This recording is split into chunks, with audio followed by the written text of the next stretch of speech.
Hello दोस्तों, स्वागत है हमारे दिल्ली व्लॉग में। तो दोस्तों मैं आया था आज लाल किला पर। लाल किला बंद होने के कारण हमें लाल किला के बाहर से ही वीडियो शूट करना पड़ा। तो बिना देरी करे हुए हम यहाँ से निकल जाते हैं दिल्ली के अंदर। और जैसे जैसे मैं दिल्ली के अंदर बढ़ता हूँ ठीक है सही मेरे दिल की धड़कनें भी बढ़ने लगती है। तो दोस्तों जैसे तैसे हम निकलते हैं यहाँ से आगे की तरफ। तो दोस्तों सबसे पहले हमें लेना था एक मस्त सा चश्मा। तो जल्दी हम अपने पास से 10-20 रुपए इकट्ठा करके चले जाते हैं चश्मा लेने। तो दोस्तों मैं अपना चश्मा लेने जा ही रहा था तो ये क्या मुझे दिखता है एक बाहुबली, जो की इस उम्र में भी टाइगर श्रॉफ से भी बेहतरीन एप्स लेके घूम रहा था। इसे देख के मुझे एक बात तो समझ आ गई, यहाँ एक दो नहीं सब बाहुबली ही हैं। इसे देख मेरी दिल की धड़कन अब तेजी से धड़कती है, क्योंकि दोस्तों मैं दिल्ली के अंदर ढंग से पहुंचा नहीं और अभी से ही टेलर स्टार्ट। जल्दी जल्दी कदम बढ़ाते हुए मैं इन बाहुबलियों से बचता हूँ और वहाँ से बचने के बाद दिल्ली मॉल के रास्ते पे भटकने लगता हूँ। ये टेढ़े मेढ़े रास्तों पे मैं अकेला चल रहा था। मेरे दोस्त भी मेरे साथ इसलिए नहीं थे क्योंकि मैं काला था। फिर भी उनकी तरफ मुड़ के उनको मेरे साथ आने के लिए बोलता हूँ। ये दो लोग जो मेरे पास से अभी अभी गए हैं ये रशियन बजाने की बात कर रहे थे। उन लोगों के पीछे ये पीला हाथी भी भागते हुए जाता है। मेरे दोनों दोस्त कुछ देर पहले एक साथ थे पर अब आगे पीछे हो गए। लगता है इन लोगों ने मुझे बिना बताए कुछ बड़ा प्लान किया है। इन लोगों का प्लान चौपट करने के लिए मैं इनसे दूर जाता हूँ। अभी अभी जो ये आदमी गया है ये इनका ही आदमी है। इन लोगों को जैसे तैसे बहलाकर दिल्ली के एक पुराने से पार्क में ले आता हूँ। ये इस पार्क में आकर इधर उधर देखने लगते हैं। मेरी नजर इन लोगों पे ही थी। ये क्या, इस पार्क में तो एक कार है। अब हमारा टारगेट ये कार चुराने का है। हम कार चुराएंगे ये किसी को पता ना चले, इसीलिए हम तीनों दोस्त बड़े सावधानी से चल रहे थे। लोगों को पता ना चले कि हम कार चुराएंगे, उसीलिए हम लोगों ने अपने चेहरे को मासूम बनाया। हमारी नजर अभी भी कार पे ही थी। पर ये क्या, कार चुराने के लिए तो दो लोग यहाँ पे पहले से ही है और ये कार चुराने के लिए अपने साथ कुछ सामान भी लाए थे। फिर हमने सोचा शायद ये हमें देख के यहाँ से चले जाए। इन लोगों के जाने के इंतजार में हम यहाँ खेलने लगते हैं। हम लोगों की हरकतें इतनी भोली थी कि एक चोर भी यही सोचेगा कि ये चोर कैसे हो सकते हैं। अभी भी वो लोग वही थे।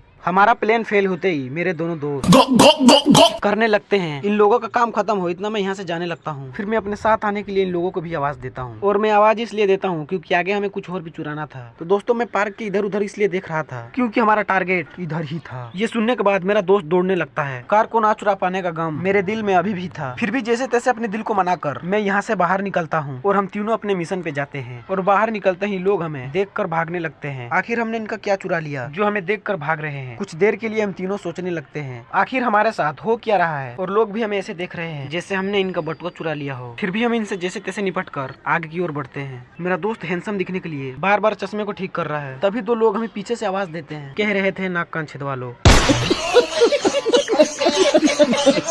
ये सुनने के बाद मेरा दोस्त लेडीज की तरह चलने लगता है। इसको ऐसा चलता देख मैंने इसका नाम चंद्रमुखी रख दिया। इसका चाल अब और भी तेज होने लगता है। सब लोग इसे बड़े ही ध्यान से देख रहे थे पर इसे कोई फर्क नहीं पड़ता क्योंकि ये अपने धुन में मस्त था। दोस्तों उतने देर से चलते चलते मेरा गला अब सूख रहा था। मेरे पास पैसे नहीं थे, उसीलिए मैं इन लोगों को खरीदने के लिए बोलता हूँ। ये मेरे पास भागा हुआ इसलिए आ रहा था क्योंकि पहली बार किसी लड़की ने इसकी आंखों में देखा है। ये सुनते ही मेरी प्यास मिट जाती है। मेरी प्यास इसलिए मिटती है क्योंकि मैं सोच में पड़ जाता हूँ आखिर लड़की ने इसे क्यों देखा। लड़की ने उससे आंख मिला लिया, उसीलिए उसने हमसे दूरी बना ली। आखिर वो लड़की कैसी थी जिसके वजह से इसने हमसे दूरी बना लिया। फिर मैं भी इधर उधर देखने लगता हूँ कि शायद कोई लड़की मुझसे भी नजर मिला ले, पर ऐसा बिल्कुल भी नहीं हुआ क्योंकि मैं बहुत काला था। इतना काला था कि लड़कियां मुझे देखते ही अपना मुंह मोड़ लेती हैं। फिर भी अपना मन बहलाने के लिए मैं जम्मा मस्जिद के बाजार में आ जाता हूँ। बाजार में मैं ये सोच के आया था कि मुझे यहाँ लड़कियां दिखेंगी पर लड़कियों से ज्यादा तो यहाँ जमाई राजा हैं। इन सारे जमाई राजों को देखकर मेरा मूड हो जाता है खराब। उसीलिए जैसे तैसे मैं यहाँ से निकलने की कोशिश करता हूँ और अपने कदम को थोड़ी तेजी से बढ़ाता हूँ। कदम को तेजी से बढ़ाने के कारण मेरे पेट में चूहे कूदने लगते हैं। मेरे पास तो पैसे थे नहीं, इसलिए मैं अपने दोस्तों को बोलता हूँ कुछ खरीदने के लिए, पर पैसे ना होने के कारण इन लोगों ने कुछ लेने से साफ मना कर दिया। ये सुनने के बाद जैसे तैसे अपने भूखे पेट को लेकर मैं यहाँ से बाहर की ओर निकलता हूँ। इतनी देर तक दिल्ली में घूमने के बाद हम अपनी ट्रेन पकड़ने स्टेशन की ओर जाने लगते हैं। ट्रेन हमारी स्टेशन पे आ चुकी थी और उसका चलने का भी टाइम हो गया था। हमें जल्दी जाना होगा नहीं तो हमारी ट्रेन छूट भी सकती है और इसीलिए हम थोड़ा जल्दी जल्दी जाने लगते हैं। मेरे दोस्त अभी भी पीछे थे, लगता है इनको जाने का मन नहीं। ट्रेन ना छूट जाए इस मारे मेरे पसीने आने लगते हैं। मेरे दोस्त ने भीख मांगने के लिए सर पे पगड़ी भी बना रखी थी। इन लोगों ने भीख मांगने के लिए एक गाना भी गाया जिसकी वजह से भीख देने के लिए बहुत लोग आ गए। मेरे दोस्त जब भीख मांग लेते हैं फिर मैं इनको ट्रेन चेक करने के लिए बोलता हूँ। जब ये ट्रेन चेक करते हैं तो पता चलता है कि ट्रेन स्टेशन पे से निकल गई है। हमारी ट्रेन निकल गई, इसीलिए हमें जाना होगा वापिस दिल्ली के अंदर।